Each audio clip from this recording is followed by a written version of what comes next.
Comment sont-ils si nombreux, les gens qui parlent instantanément des langues qu'ils n'ont jamais apprises? À tout de suite sur cette édition de It's Supernatural. Bonjour, c'est Trott, votre journaliste d'investigation, et je suis avec une invitée très spéciale, la productrice de It's Supernatural, Janie Duval. Et je me souviens, en tant que juif, il y a de nombreuses années, quand je suis venu à la découverte que Yeshua était le Messie juif, la chose qui m'a intrigué, je veux dire, je ne peux même pas l'expliquer pourquoi cela m'a intrigué tellement, mais il l'a fait. J'avais lu dans le Nouveau Testament sur les personnes parlant dans des langues dont ils n'avaient jamais été instruits, et je me souviens avoir dit à certains chrétiens, « Regardez, regardez, avez-vous déjà entendu quelqu'un faire ça ?» Et ils ont dit, « Mais oui, nous le faisons tout le temps. » J'ai dit, « Mais montrez-moi. » Et puis j'ai mis la main sur un livre écrit par un journaliste.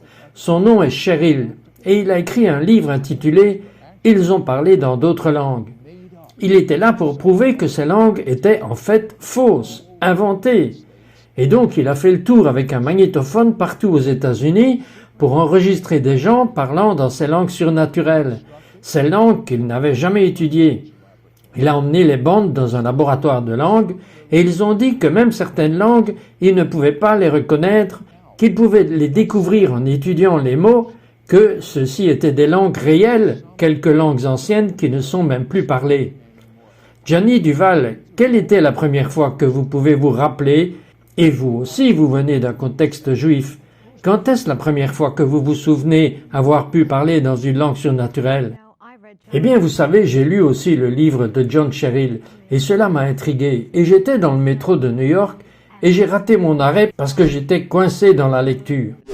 Vous l'avez aimé aussi? J'ai aimé ce livre, et puis quand il a dit cela, il avait même fait parler quelqu'un d'un charabia pour voir si c'était vraiment une langue, et il a pris un linguiste et il a dit « Oh, c'est du charabia ». Donc il savait que l'un était un vrai langage et l'autre était juste faux.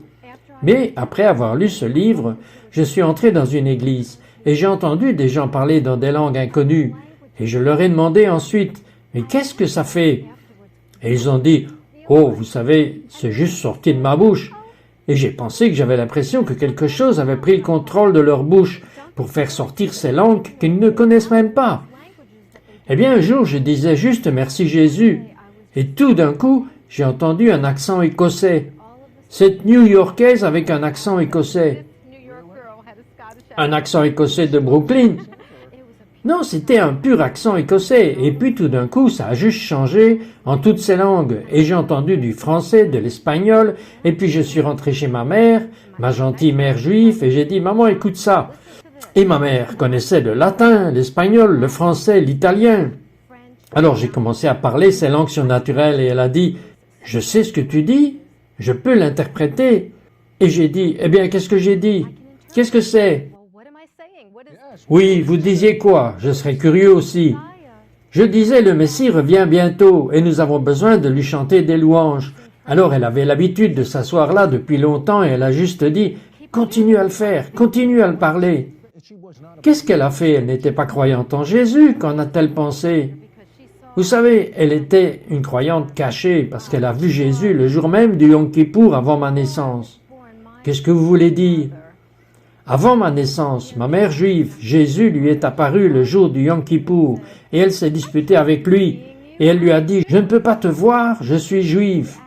Elle s'est en fait disputée avec lui, donc elle était une croyante en secret. Elle ne voulait pas que personne ne le sache à cause de sa fierté. Mais de toute façon, quand elle a entendu ces langues, elle a dit « Ma fille ne connaît pas ces langues ». Elle a appris un peu d'espagnol à l'école et c'était horrible et elle ne connaît ni le français ni le latin.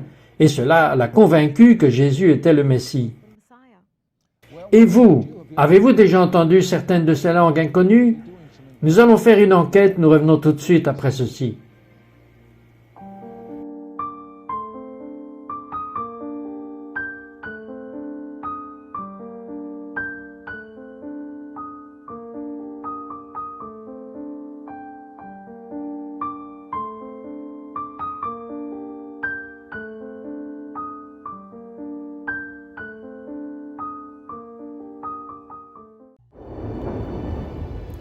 Vous savez, comme le feu est venu sur ces Juifs il y a tant d'années, cela vient encore sur des personnes. Janie, qu'avez-vous pensé quand vous avez vu cette reconstitution? Vous savez, la Bible dit, dans les derniers jours, je vais déverser mon esprit sur toute chair. Et quand Dieu déverse son esprit, les gens commencent à parler dans des langues surnaturelles. Et donc ceci est un signe que le Messie revient. C'est arrivé il y a 2000 ans à Shavuot, on dit la Pentecôte. Mais ça arrive maintenant à plus de monde que jamais auparavant. Et c'est un signe de son retour prochain.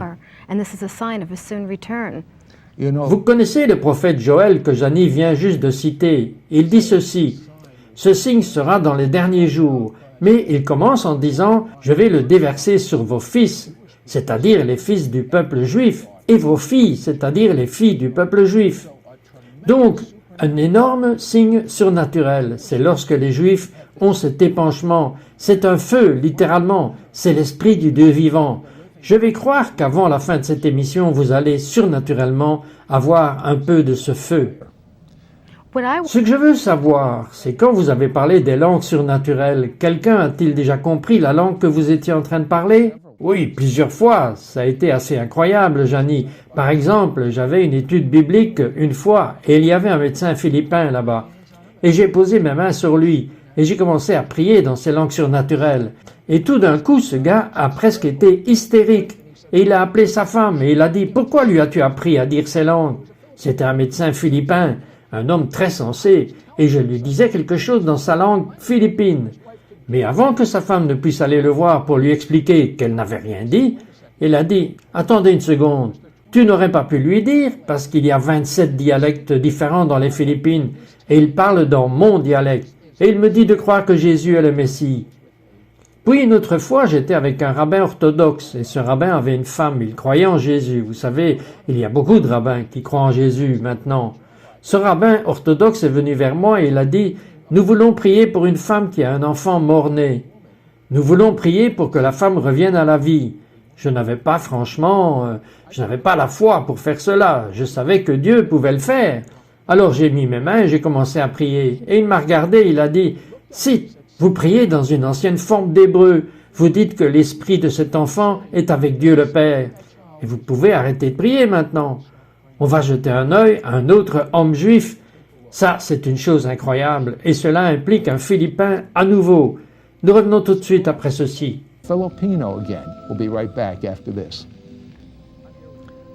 Je suis avec Howard Morgan, un autre homme juif qui a eu une expérience avec les langues surnaturelles.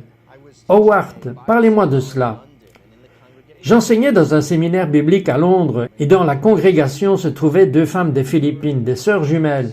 Et à ce moment-là, en chantant, elles ont commencé à parler dans une langue surnaturelle que j'ai reconnue comme étant de l'hébreu, mais je ne pouvais pas vraiment le comprendre. Comment pouvaient-elles connaître l'hébreu? Elles ne le pouvaient pas. C'est ce qui était si incroyable, et c'est pourquoi j'ai arrêté tout le monde. Et une femme qui était là, une femme israélienne qui était dans la congrégation, est devenue très excitée. Elle a couru devant et a commencé à expliquer à tout le monde que ces 2 dames des Philippines, qu'elle connaissait depuis la congrégation et savait qu'elle ne pouvait pas connaître l'hébreu, disaient que Dieu est la lumière du monde et que la lumière du monde vient. C'est incroyable, Howard. Sidroth, votre journaliste d'investigation avec Janie Duval, et nous parlons des langues surnaturelles. Et vous vous dites, quel intérêt y a-t-il? Eh bien, c'est un signe. Quand quelqu'un ne connaît pas une langue et que soudainement, surnaturellement, il la connaît, et qu'il donne à quelqu'un un message de Dieu, croyez-moi, c'est un signe. Janie Duval, vous avez réellement été physiquement protégé par cette langue. Expliquez-moi cela. Oui, vous savez, et c'est intéressant parce que j'ai entendu des histoires de missionnaires qui allaient en Afrique. Et ensuite, ils avaient des tribus entières qui couraient derrière eux. Et puis tout d'un coup, ils se sont exprimés dans une langue surnaturelle. Et Dieu l'a utilisé comme protection. Et tout d'un coup, les tribus se sont enfuies. Et il disait même qu'il voyait des anges debout à côté des missionnaires. Et il les protégeait. Eh bien, je travaillais à Manhattan, au coin de la 45e rue et de la 5e avenue. Et il y avait un maniaque qui en avait après moi. Et peu importe ce que je faisais, je ne pouvais pas éloigner cet homme. Pourquoi n'avez-vous pas juste appelé la police? Il me suivait juste. Et j'ai pensé, ok, si je peux juste retourner à mon lieu de travail et me débarrasser de lui, mais il me suivait dans les magasins et tout, et il n'y avait rien d'autre que je puisse faire.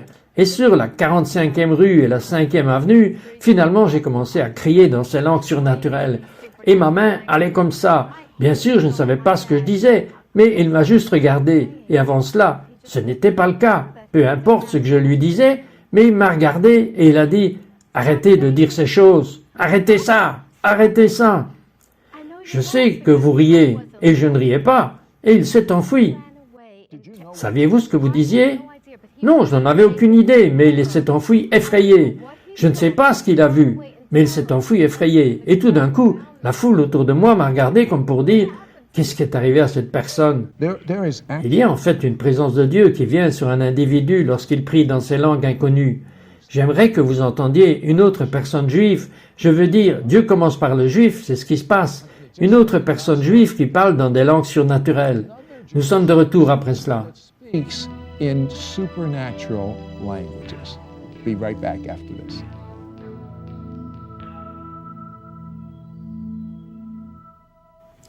Je suis ici avec Jill Michaels.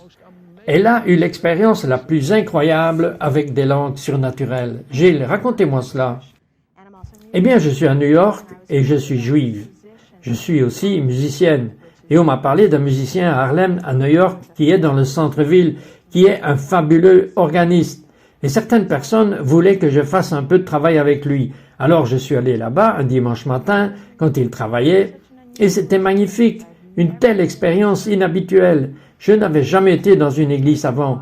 Et voici ce chœur à 100 voix et ce grand organiste. Et vraiment, la musique était super. Les gens étaient chaleureux. C'était vraiment une expérience intéressante.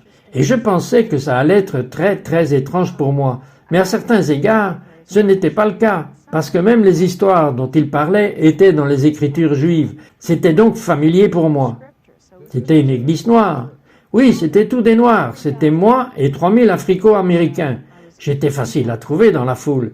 Et à la fin du service, ce qu'ils ont fait, c'est qu'ils ont prié pour les gens. Et je voulais vraiment voir comment c'était. Je voulais qu'on prie pour moi. Et donc je suis monté pour ça. Puis ils m'ont présenté à cette femme qui était une femme noire. Elle venait du Sud. Elle avait eu une éducation de haute école. Je dis tout cela parce que j'ai vraiment vérifié après. Parce que quelque chose d'incroyable s'est passé. Et ce qu'elle a fait, c'est qu'elle m'a dit « Ce que Dieu veut faire pour vous, c'est vous donner un don. Et le don qu'il veut vous donner est un langage surnaturel. » Je n'avais jamais entendu parler de quelque chose comme ça avant. C'était très étrange. J'ai dit « Ok. » Et puis elle a commencé à prier. Et elle a commencé à prier en hébreu. Et elle a dit la principale prière du judaïsme. Comment connaissait-elle la prière principale du judaïsme? Je n'en avais aucune idée. C'était tellement incroyable pour moi. C'est quelque chose que j'avais entendu toute ma vie. Je la connaissais comme le dos de ma main. Pourtant, c'est ce qu'elle a prié.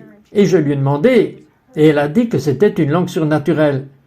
En d'autres termes, elle ne l'avait pas appris, c'est juste sorti d'elle. Non, elle ne connaissait pas l'hébreu du tout. Et elle ne savait certainement pas que j'étais juive. Et elle ne savait pas que cela signifiait quelque chose pour moi.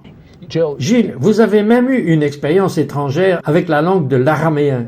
Parlez-moi à propos de cela. Oui, et vous savez que l'araméen est une langue morte, mais c'est la racine de la langue hébraïque, donc c'est un peu familier pour moi.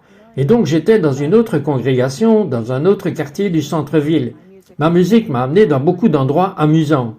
Et il y avait un jeune homme là qui était de Belfort-Stuyvesant, qui fait partie du centre-ville de New York, et il était l'un des ministres. Et avant qu'il ne fasse le ministère, il disait à chaque fois la même locution. Et c'était curieux pour moi. Et donc je l'ai écrit et je l'ai étudié. Maintenant, ce jeune homme, avant qu'il se convertisse, était un voleur de voitures. Il n'a même pas eu d'éducation scolaire. Connaissait-il l'araméen? Non, il n'était certainement pas un érudit. C'était un gentil jeune homme, mais il n'était certainement pas un savant. Alors il a parlé des langues surnaturelles. Oui, certainement, et il disait ces mêmes choses. Et quand je suis rentré à la maison et que j'ai regardé dans tous les livres, parce que j'ai étudié depuis que je suis une petite fille, vu qu'il disait que mon œil soit unique et ma bouche prononce les paroles de Dieu, chaque fois avant qu'il priait pour les gens. Et donc maintenant, c'était étonnant que ce soit de l'araméen, une langue morte que seuls les érudits connaissent à propos d'un homme qui n'avait aucune connaissance, mais il priait une prière si parfaite quand il allait prier pour les autres gens. Merci Gilles. Une chose que j'aime sur ces langues surnaturelles est que vous ne savez pas ce que vous priez. Cependant, l'Esprit de Dieu fait des liens avec votre esprit, en supposant que c'est vivant et touché par Dieu. Et vous dites des mystères avec une foi parfaite. En d'autres termes, il n'y a pas de doute ou d'incrédulité. Maintenant, Janie, vous étiez dans une école d'enseignement de grec, une école orthodoxe. Teaching school, Greek Orthodox. Une école de grec orthodoxe où j'enseignais la musique. Et combien de grec vous parlez? 3 mots que j'ai appris à l'école grecque orthodoxe. Et là encore, quelque chose d'étrange s'est passé. J'ai eu une classe de 3e année et j'essayais de leur apprendre la musique, mais les enfants devenaient fous pendant mon cours, parce que c'est l'heure de la musique et ils ne pouvaient juste que se détendre. Et donc il y avait un garçon de ma classe nommé Démétrius. Et c'était un mauvais garçon. Et donc je ne savais pas comment arriver à le calmer. Et j'aimais juste prendre le piano et juste commencer à caquer dessus pour essayer de les amener à être calmes. Parce que tous ces 30 enfants criaient. Et finalement, j'ai pensé, je vais juste crier dans ces langues surnaturelles. Donc je l'ai fait. Je veux dire, vous êtes prof à l'école et vous allez hurler. Screaming out. And J'avais besoin d'aide et j'avais besoin d'une aide surnaturelle. Alors vous avez crié. Et alors? Alors toute la classe s'est calmée. Et puis Démétrius s'est tu. Le grand méchant Démétrius est devenu calme? Oui. Maintenant, les autres enfants, même s'ils se sont tus, ils ne me regardaient pas. Mais Démétrius me regardait avec la bouche ouverte. J'ai dit, qu'est-ce qui ne va pas, Démétrius? As-tu entendu du grec sortir de ma bouche? Et il est parti comme ça. Et puis j'ai dit, eh bien, qu'est-ce que j'ai dit? Il a dit, vous m'avez maudit. J'ai dit, mais tu mens, je n'ai pas juré. As-tu entendu quelque chose à propos de Dieu? Il était juste comme ça. Et je crois vraiment que c'était un message personnel à propos de quelque chose qu'il était en train de faire. Et pendant les semaines suivantes dans ma classe, il était comme ça. Bien, le grand méchant Démétrius n'était ni grand ni méchant. Il était grand, mais il n'était plus méchant. Nous sommes presque prêts. Quand nous revenons, nous démontrerons les dons surnaturels. Ne partez pas.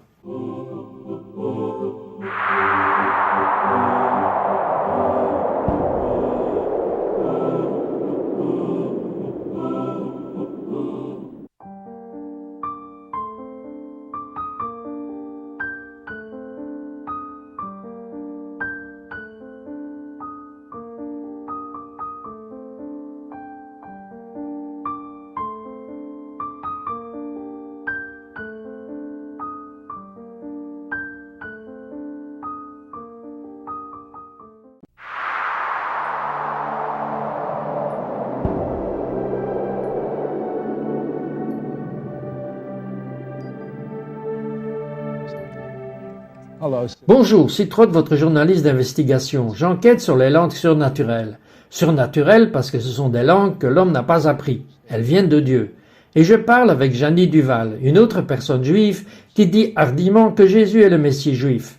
Janie, par curiosité, avez-vous déjà utilisé ces langues quand vous êtes sorti du pays? You ever used this language when you went out of the country?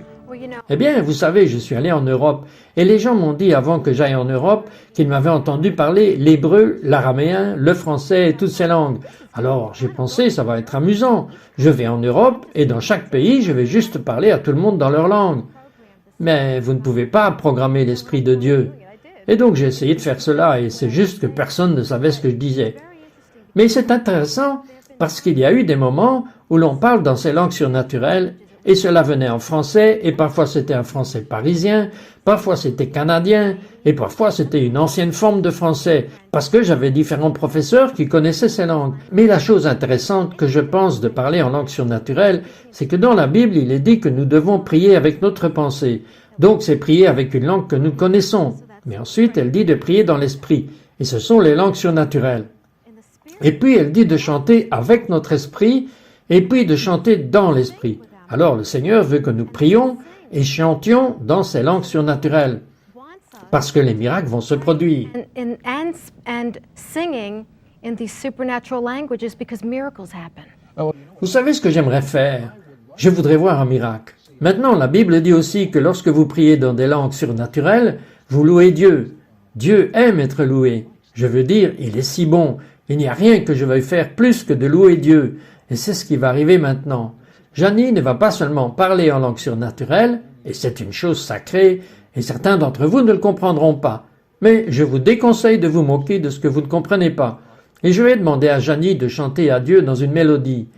Et la mélodie viendra de Dieu, et les paroles viendront de Dieu, et les gens vont être surnaturellement touchés par l'Esprit de Dieu. Janie, adorez juste Dieu. Et d'ailleurs, ne levez pas les mains. Les anciens rabbins disent de ne pas lever les mains vers Dieu, comme ça, parce que vos mains ne sont pas saintes, s'il y a du péché sur vos mains. Mais si le sang de Yeshua est sur vos mains, le sang de Jésus, vos mains sont saintes. Je suis d'accord avec les rabbins. Personne ne lève la main vers Dieu. Aucun d'entre vous ne lève ses mains vers Dieu, à moins qu'elles ne soient sous le sang du Messie. Aucun rabbin ne peut faire ça. Non, le juif traditionnel ne peut pas le faire, qu'à moins qu'il ne soit sous le sang du Messie. Parce que le roi David a dit « Je lève des mains saintes vers Dieu ». Souhaitez-vous lever des mains saintes à Dieu et l'adorer? Would you lift holy hands to God, Janie, and worship Him? I am going to Je vais l'adorer dans juste un moment, mais je vais parler dans des langues surnaturelles parce qu'il y a quelqu'un qui va écouter et qui va pouvoir le comprendre. les hôtels, je fais que le sont très vie. Et l'après, je te les sont très viston. Belle aussi chose, et qu'à les entrées, si tu les autres, et chanter l'autre qui te rivière. Pour trop, il y a des une ton très vie, après, si quand les vrais je m'entends, et vie. Haza, valantorisi, asa, hadana vira la salamran. Cogite la vie, trop balatre, sonos et vovija. Zola veri hantega, zola revia, harata riva centresi vanton, gazelo viras et trovia, un travila entre brassi condosia, hara vira centravila non so. Now, Maintenant, ce que certains d'entre vous expérimentent s'appelle la présence de Dieu. Littéralement, il y a une présence tangible de Dieu. Il y a quelqu'un qui vient d'être guéri de sa hanche. N'est-ce pas merveilleux? Dieu vient de guérir votre hanche.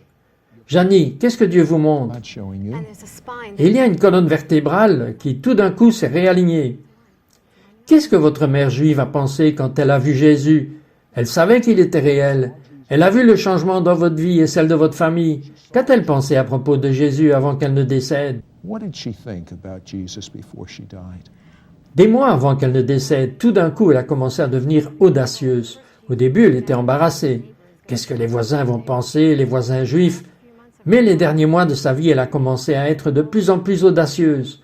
Et elle a commencé à croire dans la puissance de Dieu. Et elle voulait m'entendre parler à tous les médecins du Messie. About Messiah.